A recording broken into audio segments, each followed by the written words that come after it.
Muy buenas tardes, bienvenidos Salvador Fraustro, Jorge Meléndez y nuevamente Marta Olivia López. Les cuento que como estaremos supliendo a Julio esta semana, Marta y yo, el día de hoy a mí me toca moderar esta mesa que normalmente o habitualmente modera don Julio Astillero, y el próximo miércoles, yo soy participante en una mesa, pues mi compañera Marta Olivia se hará cargo de la moderación, de la conducción. ¿Cómo está, querido Jorge? ¿Cómo te va? Con frío por acá en Coyoacán, aunque por eso estamos enchamarrados y demás, pero bien, y viendo el ambiente, pues, ¿qué diría yo? Casi surrealista, a Xochitl, que ahora dice, pues yo no voté por Ricardo Anaya. Bueno, ¿para qué se mete en el PAN si sabe que le van a imponer todo? Pero bueno, ya hablaremos de eso y otras cosas. Claro. Salvador, buenas tardes. ¿Cómo estás? Salvador Fraustro, periodista, director de investigaciones especiales del Grupo Milenio.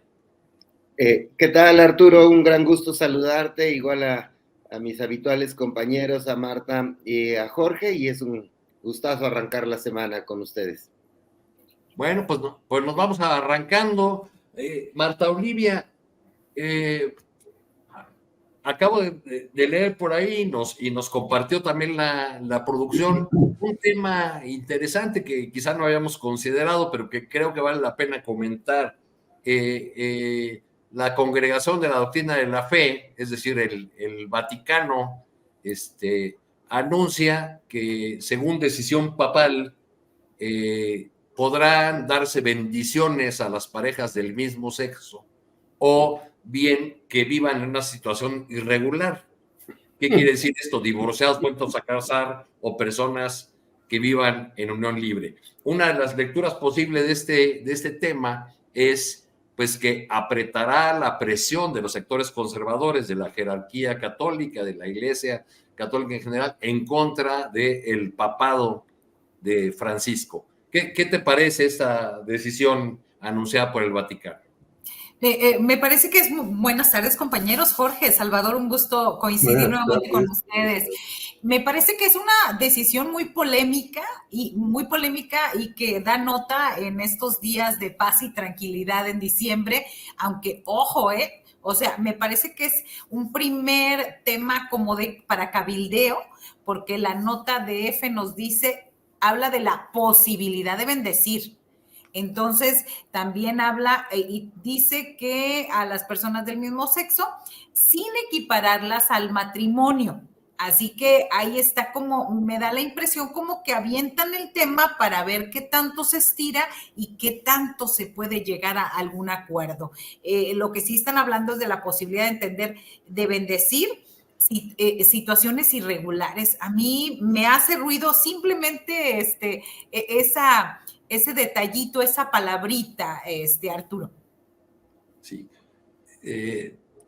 Jorge, ¿tú cómo ves esta decisión papal? ¿Apretará la presión? Digamos, pienso en personajes como Verástegui aquí en México, que ha sido crítico de posiciones progresistas dentro de la iglesia. Pienso en el flamante presidente de Argentina, que alguna vez llegó a decir que Francisco era el representante del maligno en la tierra, y este choque que ha habido entre políticos con este perfil conservador como Milei con el papado del jesuita Francisco.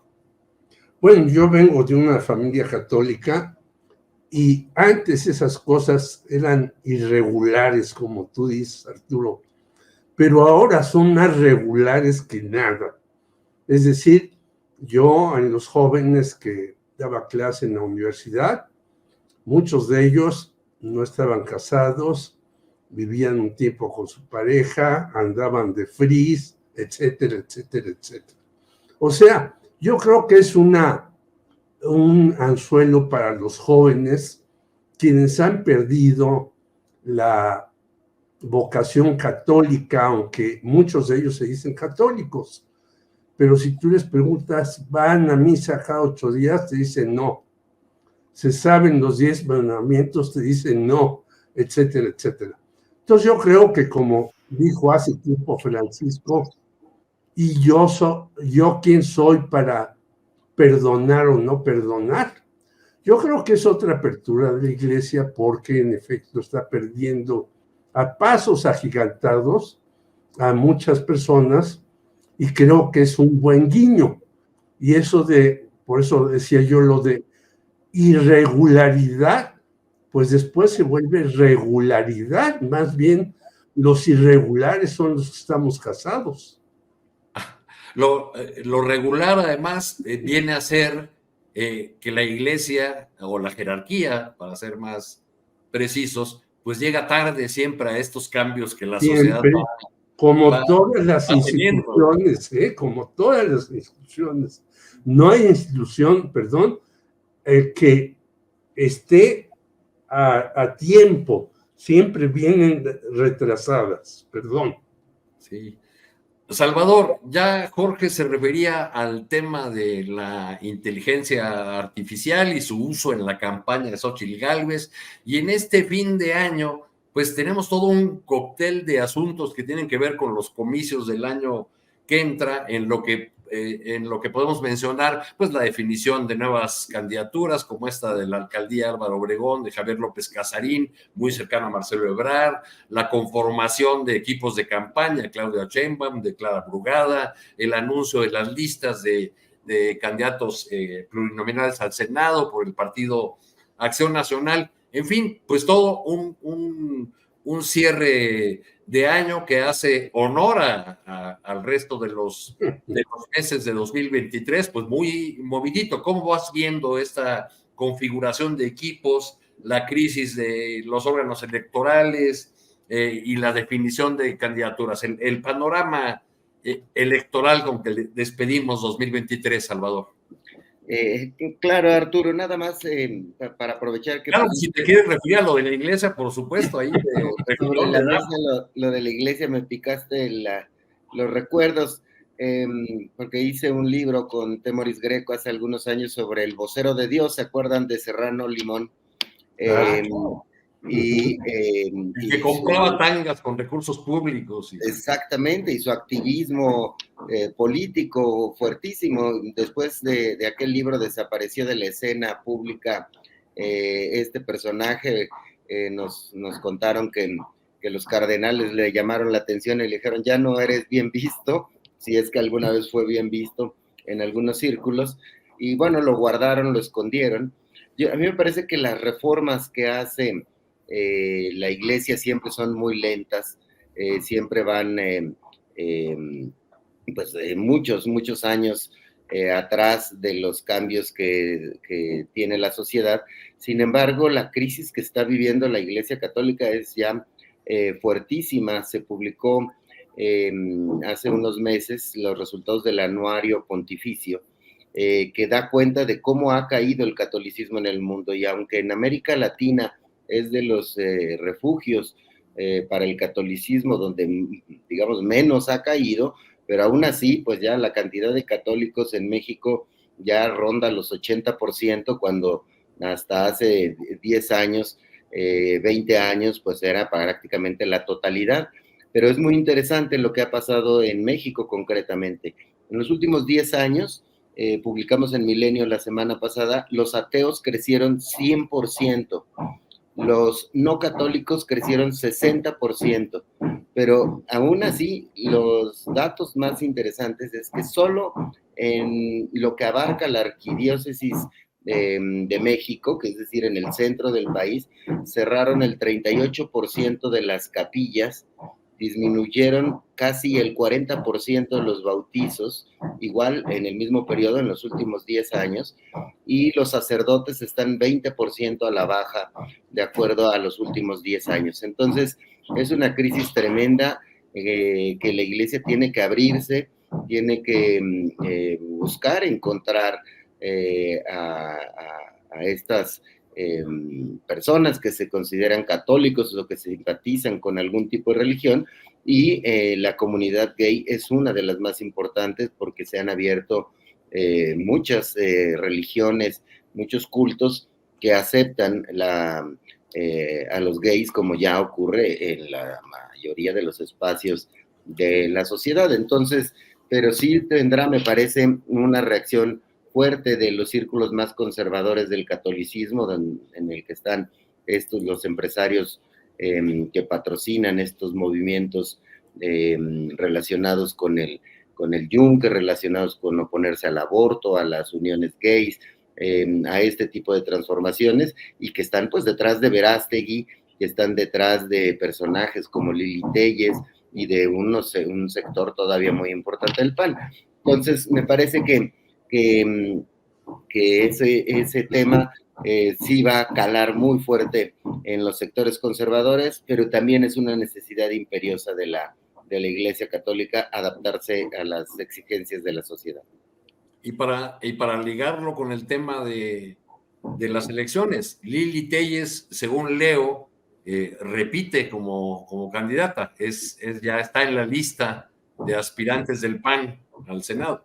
Así es, Lili Téllez, una representante de este tipo de pensamiento que desprecia, digamos, el movimiento feminista. ¿Se acuerdan que le llamaba trapo al paliacate, que se utiliza como símbolo en las marchas o movimientos feministas? Pues Lili Téllez agazapada ahí con empresarios como Salinas Pliego, como la familia Servitje, que participan activamente en el PAN, que tienen influencia. Está ahí también personajes como Cecilia Romero. Hay todavía muchos personajes de la ultraderecha que tienen voz y voto dentro de este partido.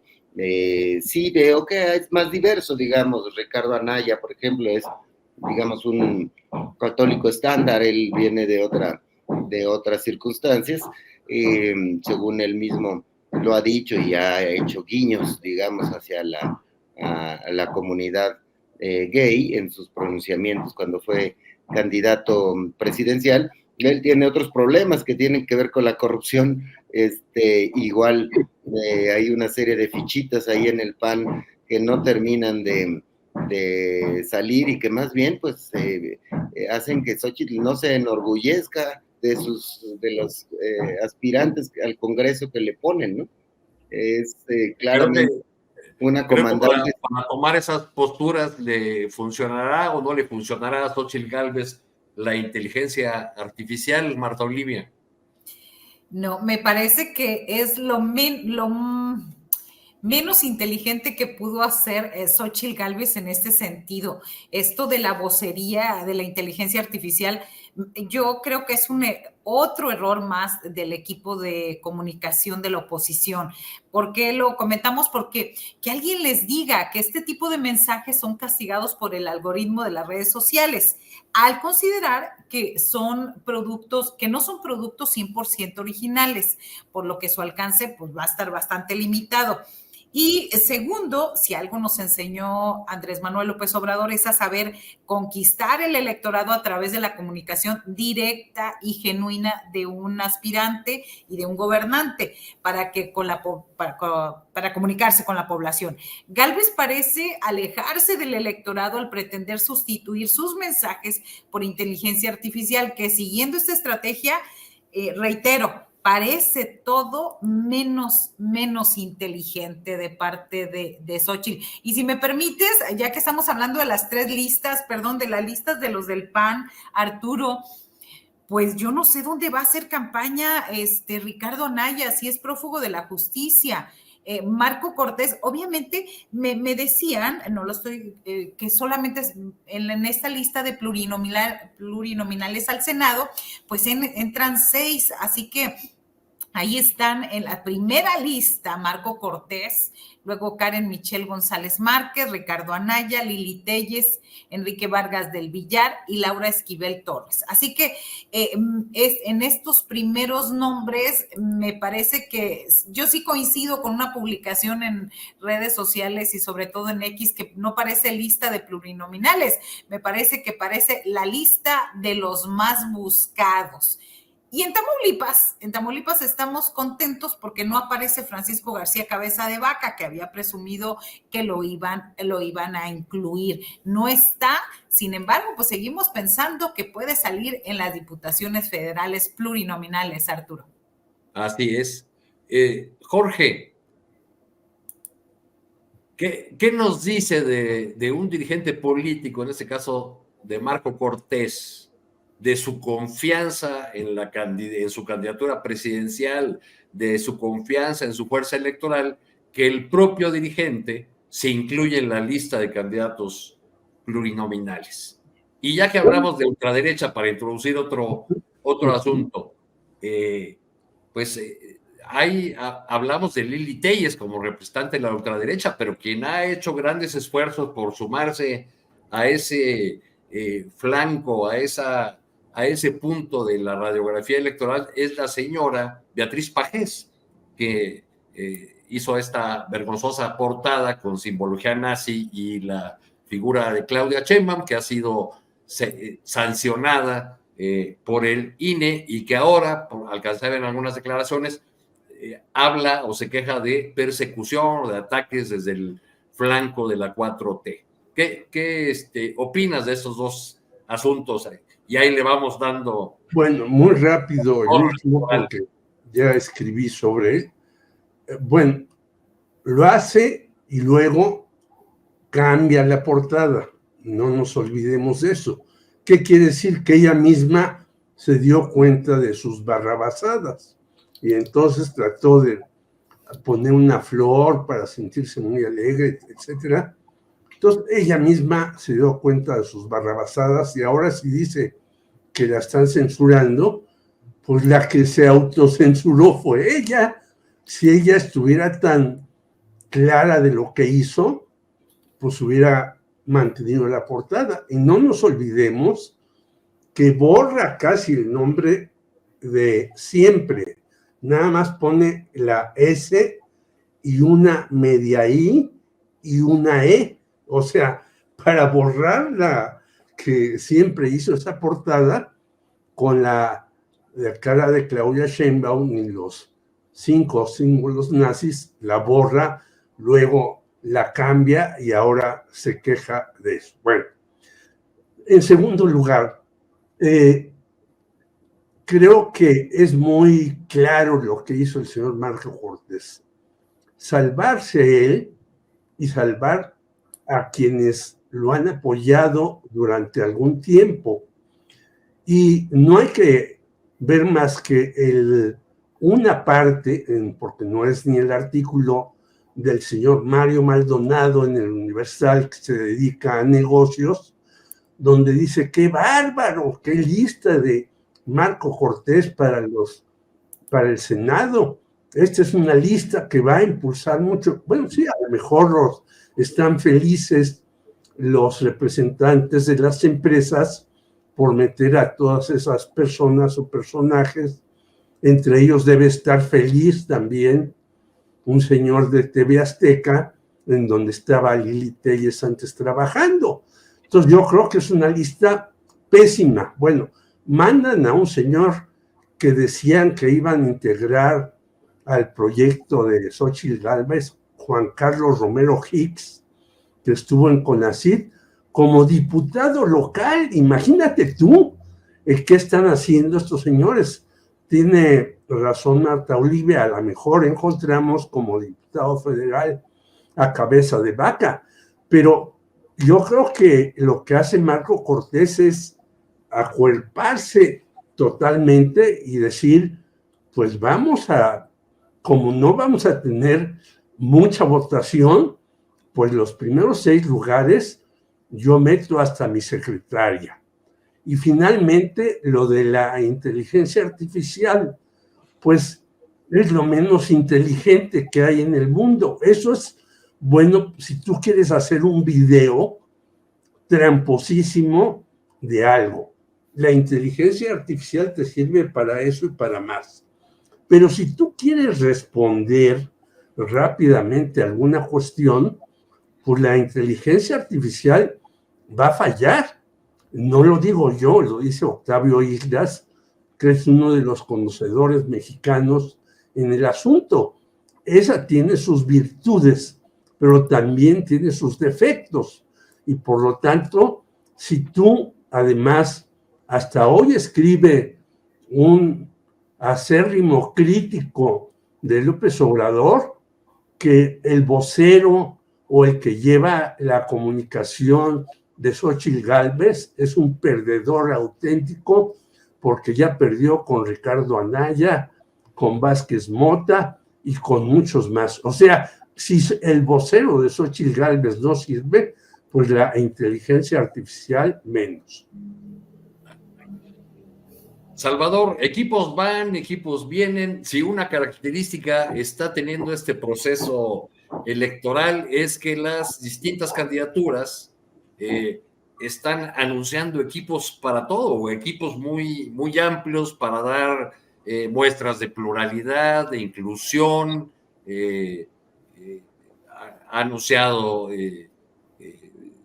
varios equipos, Xóchitl Gálvez, unos propiamente operativos de lo electoral, otros destinados a construir un programa o una propuesta de gobierno, y lo mismo en el caso de Claudia Sheinbaum. En el caso de la 4T, una primera lectura que he leído en las redes sociales es que el equipo de Claudia Sheinbaum es un equipo plural que incorpora personas que no han estado en las cercanías de la 4T, y que en cambio el equipo anunciado por Clara Brugada tiene un perfil más de izquierda, o más relacionado con la historia del desempeño político electoral de antes el PRD, ahora Morena, en la Ciudad de México. ¿Cómo vas viendo la conformación de estos equipos? Sí, me parece que se esperaba, por la trayectoria de Clara Brugada, un equipo pues más cargado hacia la izquierda tradicional, hacia los grupos, los clanes de izquierda de la ciudad. Yo le veo ahí un acento social importante al equipo de Clara Brugada. Veo un interés por llegar con influencers a otro tipo de público, que es una propuesta, digamos, un tanto arriesgada, pero con una figura que puede atraer a otro tipo de público. También incorporación de personajes del PAN, o expanistas como Gabriela Cuevas. Probablemente las bases de Rubalcaba terminen ahí apoyándola. Creo que el reto de Clara Brugada será, primero, mantener la base del voto de izquierda más tradicional que ha sostenido desde 1997 a jefes de gobierno de izquierda, mantenerlos, y después buscar recuperar el terreno perdido en el 2021. Para ello tendrá que jugar cerca con propuestas y buscar la simpatía de alcaldías que no le favorecen, como la Benito Juárez, a Miguel Hidalgo, incluso Coyoacán, ¿no? En este sentido, Salvador, iría los perfiles que han estado proponiendo en algunas alcaldías. Pienso en Torruco, en la Miguel Hidalgo, en Leti Varela, en Benito Juárez, y por supuesto, en el que comentabas hace un rato, Javier López Casarín, ¿no?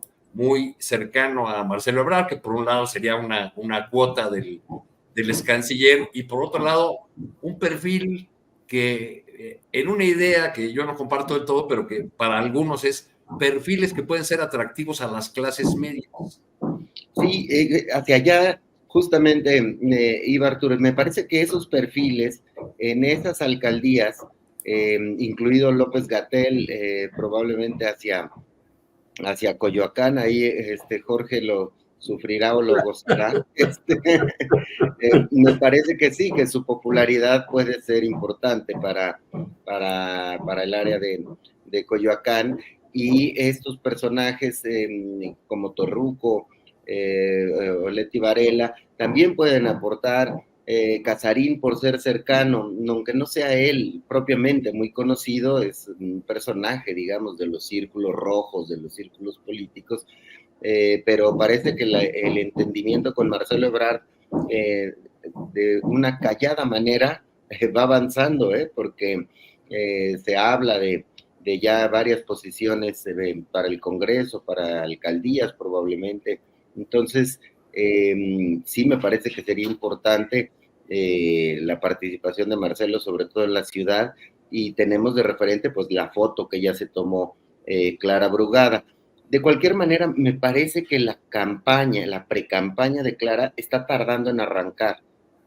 Como que siento que le están poniendo los cimientos más o menos adecuados para combinar un espíritu de izquierda con una vocación de eficiencia pragmática que vaya en pos de sectores que no tienen ahorita Morena en sus manos.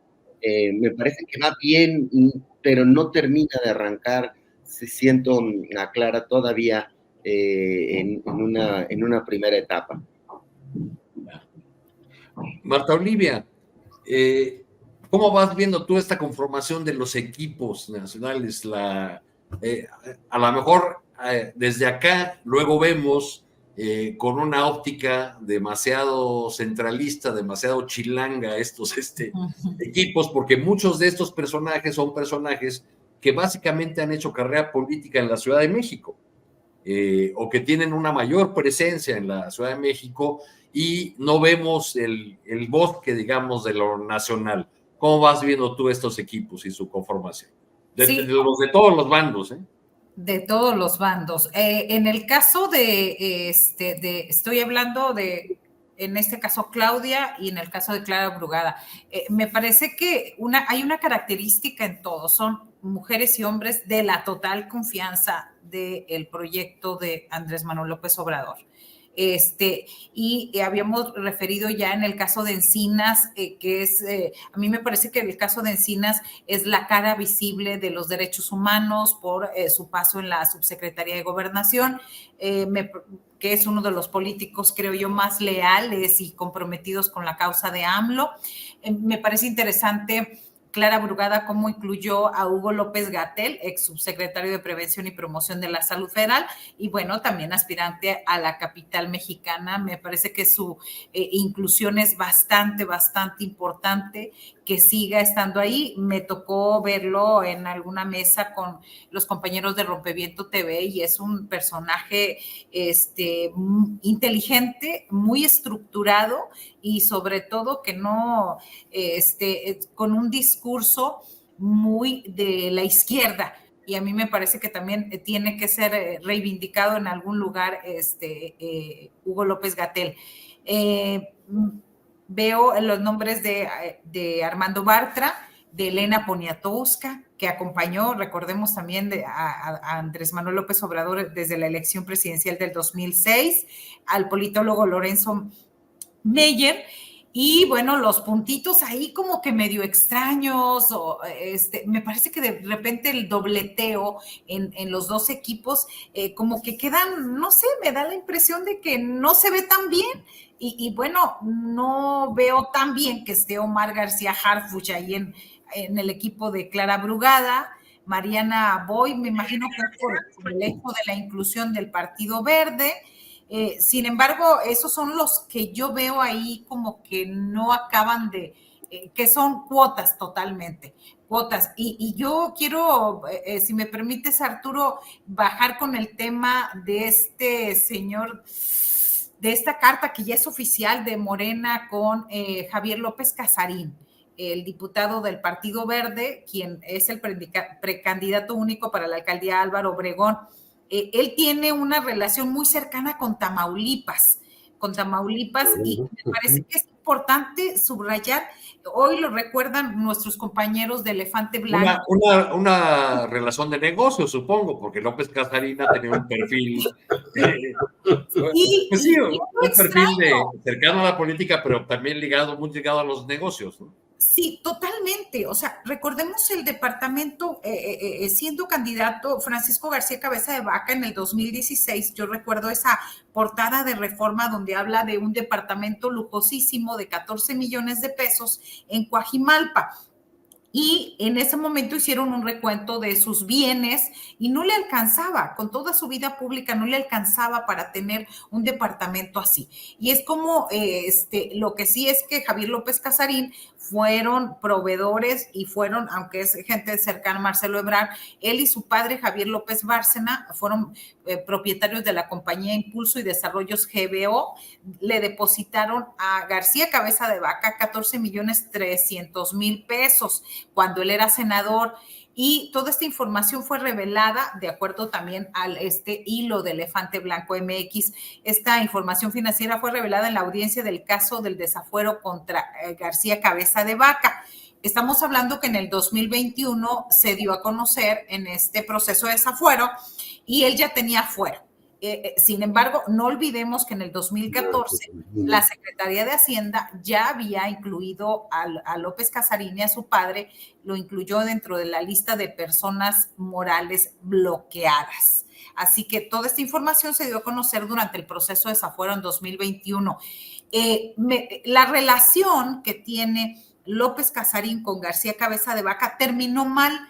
Hay acusaciones y hay denuncias penales en contra entre él y García Cabeza de Vaca. Sería muy interesante que nos dijera ahora cuál es el estatus legal y la relación con García Cabeza de Vaca. Y, híjole, que esté nominado como precandidato único de Morena, para mí es una gran, gran decepción. Y hasta ahí la dejo. Pues ahí va a contender en la alcaldía que actualmente gobierna Lía Limón, y que siempre ha sido una alcaldía complicada para el PRD, luego para Morena. Es una alcaldía donde el voto oscila, va de un lado a otro. Yo creo que la derrota de Morena el 21 tuvo mucho que ver ahí con la gestión, o la ausencia de gestión quizá de la ahora gobernadora de Campeche, pero bueno, pues ahí se van conformando esas candidaturas, por un lado con personajes que le pueden resultar atractivos a la clase media, según la visión de algunos morenistas, y luego pues con el cumplimiento de cuotas o pago de las alianzas, porque por ejemplo se habla que en el caso de Tlalpan la candidatura estaría reservada para alguien cercano a Pedro Aces, el líder de CATEM, que ya hizo acuerdo con la campaña de Claudia Sheinbaum, y en el caso de Cuauhtémoc, pues se insiste mucho, y esa alcaldía está llena de propaganda alusiva a la posible candidatura de Katy Monreal. Pero pasando a otro asunto, si me permiten, Jorge, el presidente hoy se refirió a esta tragedia de Salvatierra, Guanajuato, el asesinato de 12 jóvenes en una posada. No hubo en esta conferencia mañanera, por fortuna, expresiones relativas al comportamiento de estos jóvenes. Se habló de que hay investigaciones en curso, que todavía no se tenía la información suficiente, eso dijo el presidente, pero volvió una vez más a señalar la responsabilidad de las autoridades de Guanajuato y particularmente del fiscal Zamarripa, que lleva ya largo tiempo 10 años en su cargo, más de 10 años, y todavía va a durar como 3. Y que va para 19, bueno, completaría 19, porque fue primero procurador, y cuando se cambió la procuraduría a fiscalía, pues fue electo para un largo periodo. ¿Cómo ves todo este tema de Salvatierra, de este nuevo crimen o masacre? Sí, pero rápidamente, antes, mira, a mí me parece que coincido con Salvador, no arranca la campaña de Clara, pero me parece, ella incorpora a una señora que se llama Guadalupe Valencia, que fue precandidata a la rectoría de la UNAM. Me parece una liga que tira para tener una relación mejor con la UNAM. Incorpora por primera vez a un caricaturista, bueno, el Fisgón ya estaba desde hace muchos años atrás, que es Rapé. Incorpora creo que muy bien por Elena Poniatowska, pero más a la científica Julieta Fierro y a la feminista Marta Lamas. A mí me parecen esas incorporaciones muy buenas, aunque sigo inconforme más que Marta Alicia con este señor Eddie Small, el influencer que hizo una serie de negocios con Enrique Peña Nieto terribles. E incorpora también a Mardonio Carballo, que no olvidemos que él había renunciado porque la señora Alejandra Frausto pues no le daba los recursos para culturas populares.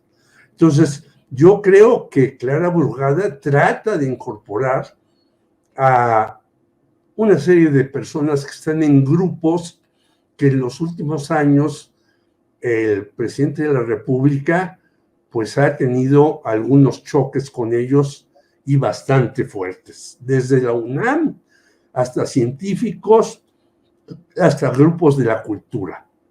En segundo lugar, lo que tú me preguntas, bueno, en Guanajuato el PAN ya lleva 30 años. Este señor Samarripa, pues ya lleva más de 10. Y no solamente es lo de Salvatierra, sino de Salamanca. Pero fíjate que todo eso lo vemos en muchos medios, en páginas interiores, o a veces cuando son muy graves como los que ocasionaron en esta vez, pues muy disminuidos. Quiere decir que el gobierno de Guanajuato reparte dinero al por mayor en muchos medios de difusión. Y creo que Guanajuato es de los estados con Zacatecas, en donde hoy mataron a un encargado de los negocios agrícolas ganaderos muy importante, son de los estados y donde no hay que olvidar que la familia Monreal casi tiene secuestrado Zacatecas, son de los estados en donde las condiciones de vida de la gente es terrorífica. Se habla de muchos otros, claro, Tamaulipas y Guerrero y demás, pero aquí en Guanajuato, bueno, pues sigue la bronca entre el grupo de Santa Rosa del Rima con el grupo de Jalisco Nueva Generación y va a seguir. Yo no veo que este señor Samarripa, que lleva tantos años y que además está asesorado, hay que decirlo, por el gobierno de los Estados Unidos, porque el grupo de Guanajuato tiene una relación muy grande con ellos, pueda sacar adelante ese asunto. Y me parece que hace muy bien el señor López Obrador en cuidar más las palabras, porque anteriormente dijo que los muchachos que mataron anteriormente andaban buscando comprar droga y demás. Pues no, aquí estás en una barbería, como sucedió en Salamanca, o puedes estar en una fiesta de graduación, o puedes salir a comprar memelas y de todas maneras te matan. Aquí hay que ver muy en serio esto y yo no sé qué podríamos hacer porque hemos dicho ya en este programa hasta el cansancio que el señor Tortuguers pues no hace nada para detener todas estas matazones, sean en un lugar o en otro, o aunque hay que poner el acento en Guanajuato y Zacatecas para mí.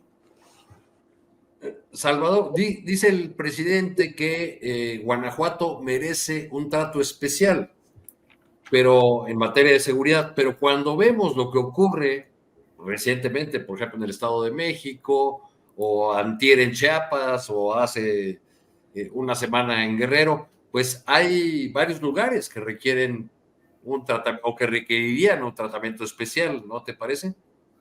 Sí, sin duda. Y Guanajuato es uno de ellos.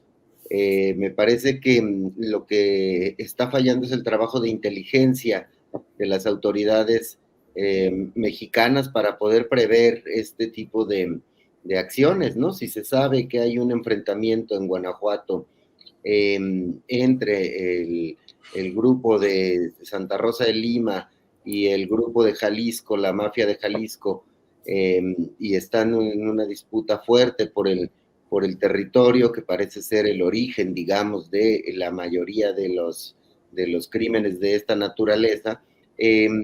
Me parece que el trabajo de inteligencia tendría que reforzarse de alguna manera para poder fortalecer las tareas de seguridad pública en distintas regiones del país.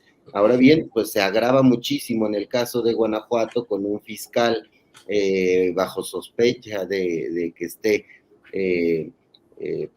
cercano a alguno de los grupos criminales, o que por lo menos pues lleva tantos años sin dar resultados, inamovible en esa posición. Ya me imagino cómo puede ser la colaboración entre las autoridades federales y estatales. Este evento de Salvatierra pues es súper lamentable, igual que muchos otros, y me parece que sí se necesita una intervención fuerte de la Guardia Nacional ahí en el territorio guanajuatense, y colaboración entre los distintos niveles de gobierno, porque pues es una circunstancia muy, muy grave lo que está ocurriendo ahí, y sobre todo pues tratar de encontrar la manera de reforzar los trabajos de inteligencia para poder prever este tipo de eventos trágicos, ¿no? Marta Olivia, pues al fin se ha hecho realidad la inauguración, al menos de un tramo del Tren Maya. Y estos días han estado llenos en las redes sociales, en los medios de comunicación, de comentarios de un lado y otro, de que la gran obra que hace justicia al sureste de México, a una región olvidada del país, o el rechazo opositor, como ya es costumbre, a señalar que no funciona como se anuncia, que los precios son muy altos, etcétera, etcétera, todas las objeciones que haces. ¿Cuál es el saldo? Digo, no podemos entrar ahorita a un análisis de toda la discusión que hay del mundo ambiental, el desarrollo, pero digamos, en términos de la política y de este cierre de años, ¿cómo ves el anuncio o la inauguración de este primer tramo del Tren Maya y sus efectos políticos inmediatos? Sí, primero es el regreso de la nostalgia a nuestro país, el regreso de los trenes, el regreso de todo lo que nos evoca y lo que nos hace ser microrregiones en algunas partes del país. Creo que es un gran, gran acierto. Obviamente, muchas obras que van avanzando, que se van haciendo, como en este caso, hay daños ambientales, ya lo ha dicho también el gobierno de México, que recuerdo el caso de cómo las organizaciones ambientalistas dijeron que se habían perdido 8.736.000 árboles, por ejemplo, y también recuerdo también que de parte del gobierno de México reconocieron que eran 3 millones los que habían sido talados o removidos. Y bueno, también el punto de que están trabajando en ese lugar, en restaurar y en hacer. Creo que toda obra conlleva beneficios y también perjuicios. Va empezando apenas es un tramo. El segundo tramo va a ser inaugurado, veía yo por ahí, el 31 de diciembre. Y ya, obviamente en las redes sociales es de que si se ofrecen paninis y no comida regional. Yo creo que va a dar mucho de qué hablar.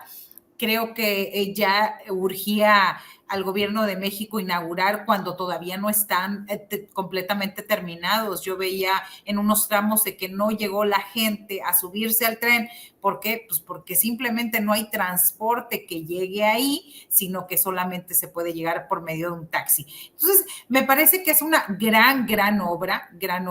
Habrá que ver qué tanto se está remediando el impacto ambiental ahí, qué tanto se está haciendo y también los beneficiarios en toda esa zona, ver de cerca qué es lo que se está avanzando. Yo quisiera regresarme un poquito en el tema de Guanajuato, Arturo, nada más para sí, claro que sí, por supuesto, ya sabes que aquí ida y vuelta y vamos y volvemos, no importa. Claro.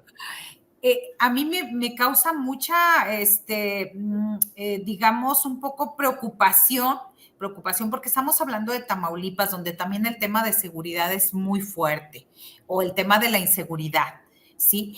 Porque Guanajuato es uno de los 10 estados de México con mayor presencia de los elementos de la Guardia Nacional. Hay 6,603 efectivos, lo que significa en promedio un elemento de esta corporación por cada 933 habitantes en Guanajuato. Pero su presencia no ha sido suficiente para evitar hechos dolorosos como los de Salvatierra, como los de Salamanca, como parece que cada cierta semana y cada mes le vamos cambiando el nombre. Entonces, aquí es la duda, ¿a qué se refiere exactamente el presidente de México cuando habla de un trato especial para Guanajuato?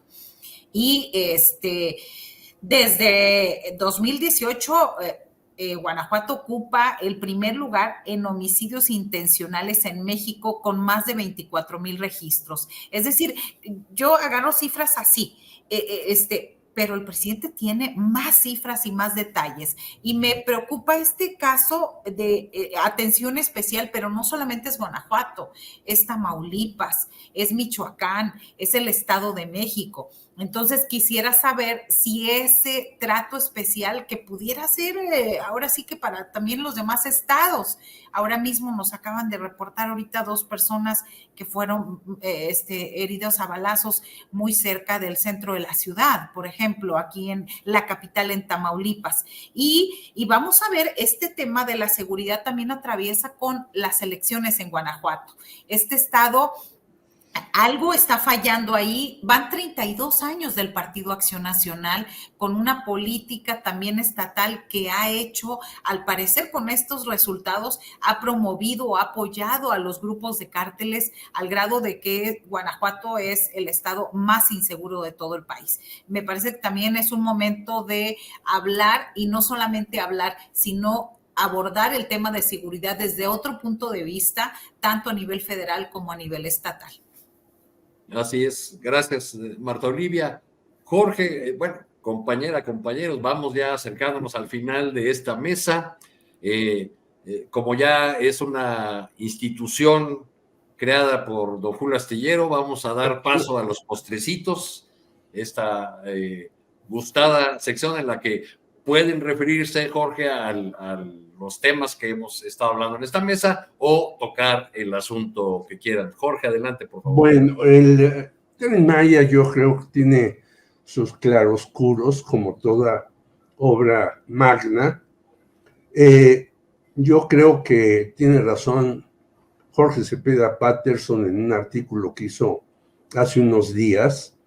Es decir, esta obra es una obra que reivindica el sur. Todo ha sido hacia el norte. Incluso ahora lo de Tesla, que debe estar muy contento Samuel García, porque ahí inauguraron una obra para que tengan agua, para hacer la nueva relocalización. Y creo que el Tren Maya tiene esa cuestión. Pero como toda obra magna, tiene una situación muy complicada, que ya lo decía un ex marxista, Daniel Bell, y que después lo puso en práctica alguien a quien yo leo y me parece que tiene análisis correctos en muchas cuestiones, que se llama Gabriel Said, que tiene un libro que se llama El progreso, improductivo, que estas obras magnas luego colapsan después de un tiempo. Y lo dice Daniel Bell desde hace muchos años, refiriéndose a la General Motors, ni más ni menos, que ahora ya no es el portento de antes. Estas grandes obras pueden servir para momentos importantes, pero después, dado sus costos, dado su mantenimiento, dado todo lo que hicieron, van cayendo. Si vemos, así ha pasado también hasta en las redes sociales. De repente surgen nuevas formas de hacer las cosas y van ganando terreno.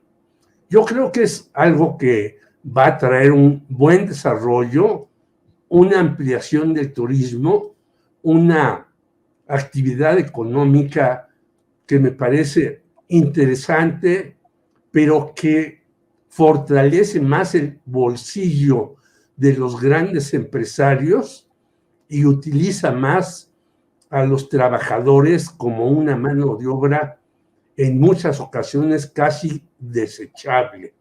Y esto hay que verlo así desde ahora, no solamente ponerle el asunto en si los paninos y si el precio es alto y bajo, sino yo creo que un país que se precie debe tener un desarrollo económico y productivo de largo plazo con características diferentes.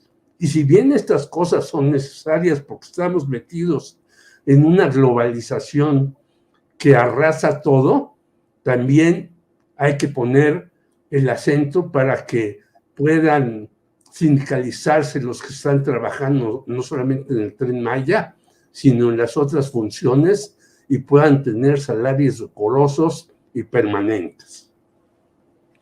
Salvador, un postrecito navideño, carta Santa Claus, deseo de fin de año, lo que quieras para A los reyes también. Yo le imploro desde este espacio a Santa Claus y a los Reyes Magos que me inviten a conocer el Tren Maya. Tengo mucha curiosidad por subirme y recorrer esos lugares que del sureste de nuestro país, que son hermosos.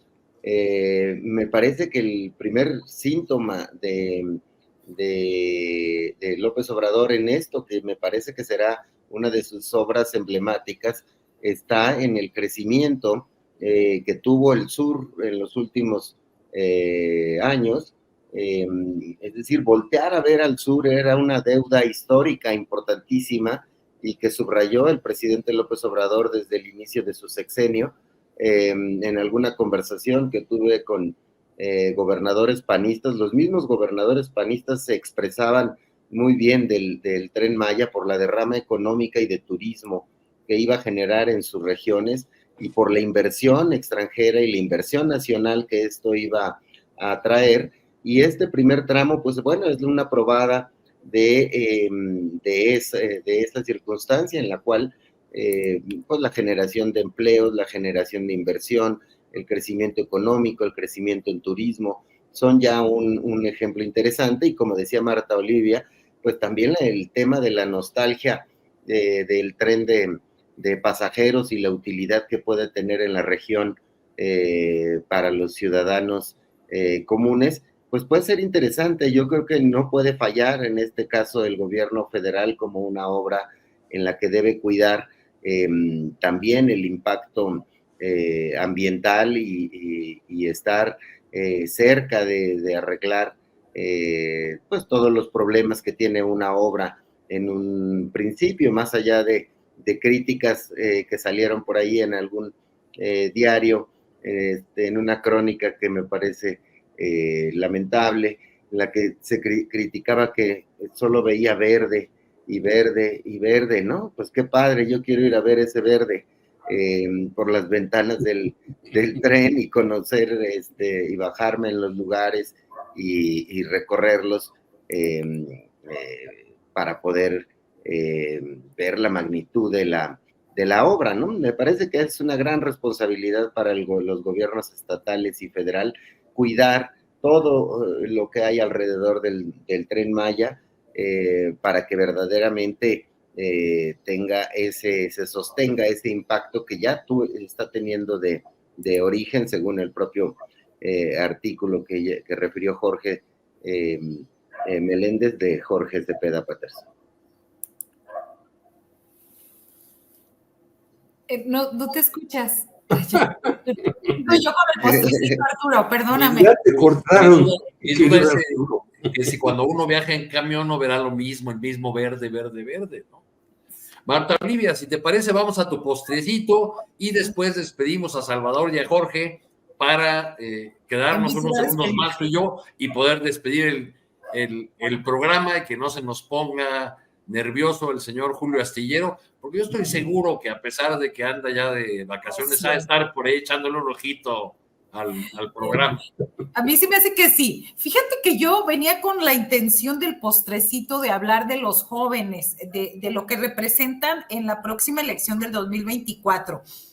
Representan el 27% del total de mexicanos en edad de votar, de 18 a 29 años, y a propósito de esta inclusión y esta presentación de la doctora Claudia Sheinbaum como que presentó a su equipo de universitarios, influencers, deportistas, activistas y demás. Entonces, yo hablaba de eso, pero empezaron a hablar del Tren Maya, y yo ya me imaginé, por favor, Salvador, que sean 2 para los de Astillero Informa, que nos inviten a... ¿Pero por qué 2? No, ¿por 3? qué?